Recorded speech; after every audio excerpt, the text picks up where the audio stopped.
Hey all, hi, welcome. I'm so glad you're here. Today I am going to be talking about the top 10 books of 2025 according to the Washington Post.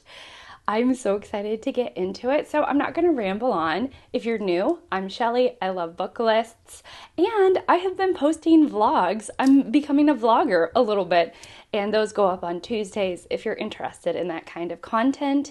Subscribe if you like. I'm just so glad you're here, and now let's go ahead and get into the meat of this video. This list has two sections, fiction and nonfiction. I'm going to start with nonfiction, and the first book comes from a really popular, well-loved author. And the book is set kind of in my neck of the woods in South Carolina. So the first book is The Fate of the Day, The War for America, Fort Ticonderoga to Charleston, 1777 through 1780 by Rick Atkinson. Now, Atkinson has been a Pulitzer Prize winner for his history writing. He's very well read, very well loved. And this is the second volume in a 3-volume trilogy that's going to cover the American Revolution. So it's supposed to have really wonderful, readable writing in it, so to speak. And it's going to cover figures like George Washington and Benjamin Franklin, as well as King George. So for all you history buffs out there, this one is for you. The next book is for readers who love when mystery meets nonfiction and has one of those, those jaw-dropping details that you can't believe are actually true.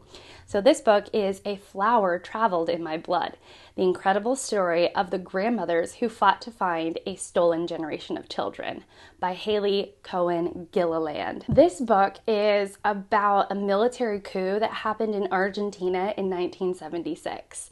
This dictator, this Argentinian dictator, Videla, led his country in this program called the National Reorganization Process, and it was systematically disappearing people, and among them were 300 pregnant women. Now, a bunch of grandmothers, actual grandmothers called the Abuelas de Plaza de Mayo, began to protest at Videla, our dictator's mansion, for the return of their children and grandchildren. Between 1979 and 1980, they actually located the first sets of stolen grandchildren who had been kidnapped as toddlers and infants and either left in public places or adopted by unsuspecting families who believed that everything was being operated in good faith.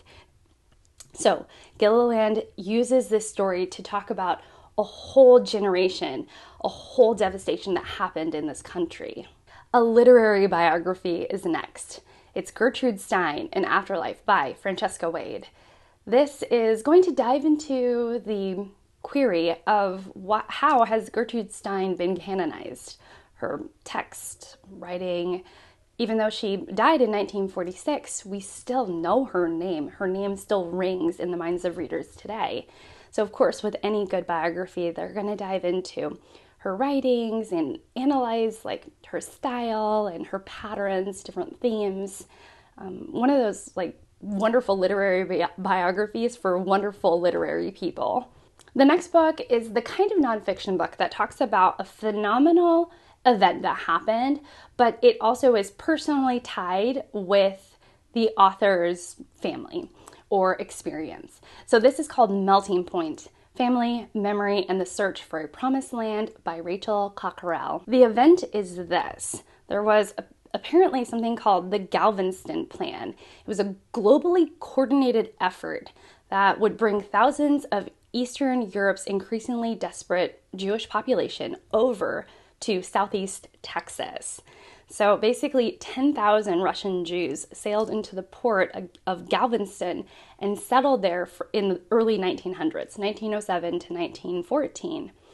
So Cockerell's great-grandfather was one of those people, and she digs into the archives of this event and how it happened. So this is a book that is entirely told in excerpts taken from newspapers and diaries, books and letters, and it's arranged into a narrative. That sounds very interesting. We got a Russian history book.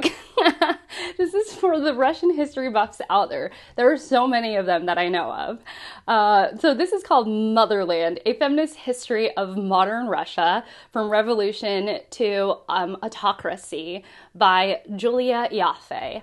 So, wow, this is this is one of those books that I think is going to definitely grab a certain kind of reader right just immediately. I can think of a couple of people who this is the book that they will want to read out of the 10 on this list. This is what the Post had to say about this book. In 1920, Russia made the most feminist advances of any country, including reproductive rights, no-fault divorces, and free university education. Women routinely became doctors and engineers. So in this book, our writer, our author, Ioffe, goes back and looks at her own family history as well as the broader history of what was accomplished during this time period and how it has slowly changed. This sounds like a riveting read. Our first book of fiction is entitled Ruth. It is a debut work by Kate Riley, and I am obsessed with the cover. The colors are completely on point. I love it so much. If I could dress in this color palette, I would be a happy woman. All right, so Ruth is also sharing the title of the book, is also our main character, perish the thought, and is born in a little known Anabaptist sect in Michigan. So it says that Riley draws from her own experience, so I wonder if she also grew up in a very small Anabaptist sect somewhere in Michigan. And so there's quite a bit of overlap with the author and the main character. So what I thought was interesting was the last sentence in this little blurb about the book. What really interests Ruth is a bright child's mind. Ruth's questions, her wanderings, and her disruptive sense of humor. Ruth's style, informed by decades of sermons, aphorisms, and comic retorts, ensures the novel's delightful buoyancy, because we're moving in and out of this insular community that has kind of odd yet charming customs. The next book is The Slip by Lucas Schaefer. This is yet another debut novel with another really great color story. I think I just like these muted colors against these, or sort of in contrast to these extremely bold, bright colors. I love it so much. So it is, this book is about Nathaniel Rothstein, a troubled 16-year-old from a Boston suburb who is sent to Austin to spend the summer with his uncle. The uncle introduces him to David, a trainer at the local boxing gym. Nathaniel is fascinated by David, a charismatic black man from Haiti who is everything a white teenager isn't, but suddenly wants to be: fit, confident, sexually experienced.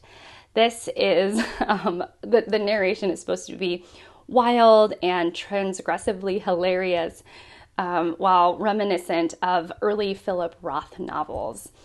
I've not yet read Philip Roth. I'm not super interested in his work. I like that there's a touchstone author that kind of orients yourself to the novel or orients readers to the novel. So if you're a Philip Roth fan, this one is definitely for you. The next book I'm very familiar with because it was shortlisted for the Booker in 2024, and I feel like everybody read it and reviewed it back then. It feels like the Washington Post is behind a little bit, but I know publishing is different in the US than it is in the UK, so, but it feels a little bit like old news. That's just like a sort of hot take at the beginning of this. It's Stoneyard Devotional by Charlotte Wood. In this, we have an unnamed narrator that is a self-proclaimed atheist who moves to a remote Catholic order, and, little things happen. It says that it's a very introspective novel and feels like it is in connection with Marilynne Robinson's The Gilead novels. There's no big climax, just quiet musings, little disagreements here and there, and overall a more meditative novel than anything else. The next book is from an author I recognize, though I have not read anything by him, The Wayfinder by Adam Johnson. Another really striking cover, I will say. I really like the color, the shade of blue, and the gold, which I would imagine is foiled if you actually have it in your hands. So The Wayfinder is sort of like mythology and Greek gods merged with history. I don't know. It is a huge book. It's well, I shouldn't say it quite like that. It's more than 700 pages, and this is what they say about it. Johnson boldly melds magic and psychological realism to cast a captivating spell. This book is stuffed with wild adventure and unforgettable characters, villains worthy of Shakespeare, princes on the run, a teenage girl intent on saving her community, and a king whose empire is about to fall. They call it an astonishing novel, and of all of these, this sounds like the best, like the peak for me. Of all the books, this would be it. I guess I haven't talked about the last book yet, so I shouldn't say that yet. The last book is The Wilderness by Angela Florney. I actually know of this book because it was longlisted and then became a finalist of the National Book Award. This is Florney's second novel. This is about friendship, and she follows this female group of 4 through 2 decades that I think span their 20s and 30s. I guess it's 2 decades, right? And so there's a lot of change that happens during that time, including, geographical distance, professional aspiration, and postpartum distress. So it is really a novel that gives each character a voice in it. So there's a quartet of voices telling the story of this female friendship. And it definitely is about the way friendship grows and moves throughout the years. So maybe this is for you. All right, so final thoughts. This is a really interesting list because it seemed like every book was chosen for a kind of reader.